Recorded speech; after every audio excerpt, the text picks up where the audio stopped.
έχω φτάσει στο σημείο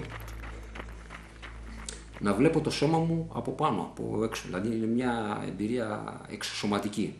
Αυτό μου συνέβη και στη Νέα Υόρκη σε πολλά 24 ώρα. Και αυτό γίνεται μόνο όταν το σώμα σου σε εγκαταλείψει πλήρως. Δηλαδή δεν μπορείς να είσαι, ας πούμε, σε μια κατάσταση ελέγχου.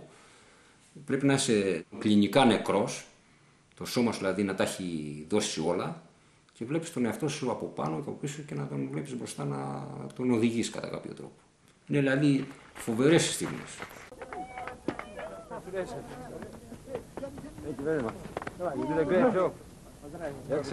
Δεν τα βάζουμε με το συναθλητή μας. Ποτέ. Ο συναθλητής μπορεί να είναι 100 χιλιόμετρα μπροστά, μπορεί να είναι 100 χιλιόμετρα πίσω. Τα βάζουμε με τη φύση, με το χρονόμετρο.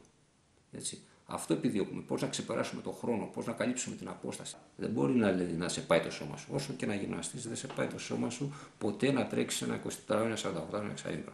Όση προπόνηση να κάνει, κανένας δεν ολοκληρώνει τον αγώνα σωματικά. Τον ολοκληρώνει πνευματικά. Το ρήμα αντέχω δεν είναι φυσικό.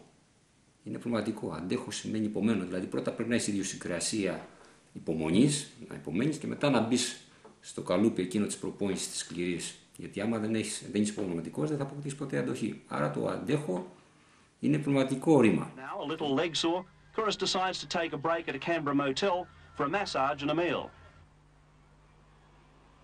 Only 50 minutes later, he's back on the road again, heading out of Canberra for Cooma. Meantime, second place maker Richard Tout from New Zealand is just passing the spot that Kouros passed some 6.5 hours and 70 kilometres earlier. Διάβασα στην εφημερίδα ότι θα γινόταν ο αγώνας αυτός από την Αθήνα στη Σπάρτη. Λοιπόν, αυτό που σκέφτηκα τότε είναι ότι απλά να δηλώσω συμμετοχή, και είχα την πεποίθηση ότι θα τα καταφέρω τουλάχιστον να τερματίσω και ότι μάλλον θα είμαι ο πρώτος Έλληνας. Τελικά, μπαίνοντας διαδρομή, παρόλο που προηγήθηκαν μέχρι το μαραθώνιο δύο άλλοι, ο Γιουγκοσλάβος, ο Ντούσαν, ο Μράβλη και ο Φεμπράδερ από την Αγγλία, τελικά πήρα κεφάλι μετά τα Μέγαρα και τράβηξα ακάθεκτος μέχρι τη Σπάρτη. Ηρωικά βέβαια, η καρδιά μου πήγε να σπάσει, είχα φοβερές εμπειρίες στη διαδρομή μετά την Εμέα, ανεβαίνοντας το βουνό το Αρτεμίσιο. Yannis Kouros combines his passion for running with being a caretaker at Tripolis Sports Stadium. He composes songs and music while he trains in the hills and plains of his native Arcadia. Who knows, 2,500 years ago he might have been a military courier like Phidippides.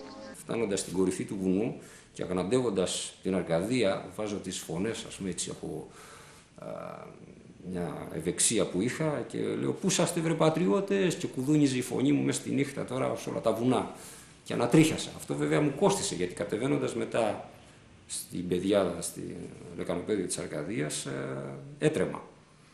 Τελικά έφτασα στη Σπάρτη φορώντας κάτω φόρμες προς τα τελευταία χιλιόμετρα, και όχι μόνο κέρδισα τους Έλληνες, κέρδισα, ας πούμε, όλη την οργάνωση, και την εποχή εκείνη κατέβαιναν οι καλύτεροι δρομείς, οι παγκόσμιοι πρωταθλητές των υπεραποστάσεων. Δηλαδή ήρθαν αθλητές που είχαν παγκόσμια ρεκόρ στα 200 χιλιόμετρα, στις 24 ώρες, 48 ώρες, στα εξαήμερα, και κέρδισα μάλιστα με 3 ώρες και κάτι διαφορά από το δεύτερο.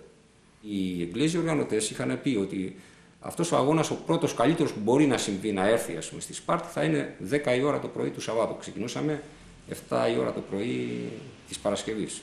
Και υπολογίζαμε 10 η ώρα είναι το πιο γρήγορο μπορεί να έρθει. Και εγώ φτάνω 5 παρά 10 το πρωί. Οπότε ήταν ξημερώματα, όλοι κοιμόντουσαν. Όταν έτρεξα το πρώτο Σπάρταθλο και είδα στην εφημερίδα εκείνη την αγγελία,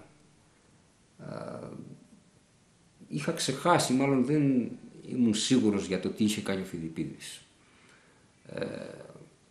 Δηλαδή ότι πήγε στη Σπάρτη και γύρισε. Το ανίχνευσα αυτό την επόμενη χρονιά, και μάλιστα όταν έτρεχα προς τη Σπάρτη την πρώτη χρονιά, την πρώτη κιόλας φορά, λίγο πριν την αρχαία Κόρινθο, μετά τον ισθμό δηλαδή, με έπιασαν τα νεύρα, με ενοχλήθηκα πάρα πολύ, έβαλα τις φωνές όταν είδα ότι μετά την αρχαία Κόρινθο πήγανε προς τα δεξιά, δηλαδή βόρεια. Και λέω, ο Φιδιππίδης όταν έφτασε στον ισθμό, έβλεπε νότια τη Σπάρτη. Βιαζόταν ο άνθρωπος να φτάσει όσο δυνατόν νωρίτερα στη Σπάρτη. Ο Ηρόδοτος λέει ότι ο Φιδιππίδης στην επιστροφή του πέρασε από το Παρθένιο Όρος. Άρα μιλάει για επιστροφή. Έχουμε λοιπόν επιστροφή στην Αθήνα και μιλάει για Παρθένιο Όρος. Το Παρθένιο Όρος πού είναι λοιπόν? Είναι από το Άργος προς την Αρκαδία, το Παρθένιο Όρος, και από εκεί συνεχίζει για τη Λακωνία και πάει στη Σπάρτη. Άρα εκεί είναι η διαδρομή. Το δεύτερο που θεωρώ εγώ εξευτελιστικό για τους σύγχρονους δρόμους, όταν ο Φιδιππίδης στην αρχαιότητα με σάνδαλα, με κακοτράχαλα, με ατραπούς και τέτοια μονοπάτια που περνούσαν τότε, έτσι, έφτασε στη Σπάρτη, ζήτησε βοήθεια από τους Σπαρτιάτες, του αρνήθηκαν ή του υποσχέθηκαν αργότερα και γυρίσει στην Αθήνα. Κάνει δηλαδή 500 περίπου χιλιόμετρα. Και αφού σήμερα όλοι οι δρομείς, οι συναθλητές μου και οι γυναίκες ακόμα τρέχουμε 1000 χιλιόμετρα στην Αυστραλία ή 1000 μίλια που είναι 1600 χιλιόμετρα, γιατί όχι να μην το κάνουμε ολόκληρο? Εγώ, αν βρεθούν υποστηριχτές, θα το κάνω ολόκληρο. Όπως το έκανε ο Φιδιππίδης. Αθήνα, Σπάρτη, επιστροφή μονοκόμματο. Γιατί υπάρχει και η άλλη ας το πούμε, λογική. Μερικοί θέλουν να το κάνουν σε ετάπ. Μα δεν πήγε με ετάπ, ρε φίλε, ο Φιδιππίδης στη Σπάρτη. Δηλαδή δεν πήγε στην Κόρινθο διανυκτέρευση, δεν πήγε μετά στην Τεγεία διανυκτέρευση και μετά στη Σπάρτη. Και γύρισε με τον ίδιο τρόπο. Πήγε μονοκόμματα. Αυτό είναι η υπέρβαση, ο ηρωισμός του Φιδιππίδη. Φαίνεται εκεί.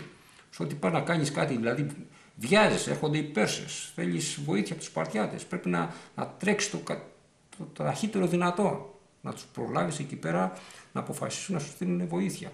Λοιπόν, φαντάζεσαι αυτή την αγωνία του δρομέα και τώρα να έχουμε παπούτσια, έτσι, να έχουμε στον δρόμο διατροφή, πόσοι υγρών, να μας συνοδεύουν κάπου και να μας δίνουν το ρουχισμό μας να αλλάζουν. Και ο άνθρωπος ήταν με ένα ρουχισμό κατευθείαν μέχρι τη Σπάρτη και επιστροφή. Και να πίνει νερό από τις πηγές, όπου θα βρεις και πηγές. Πού να βρεις πηγές, ας πούμε, σε μια πολύ έτσι βραχώδη περιοχή της Πελοποννήσου.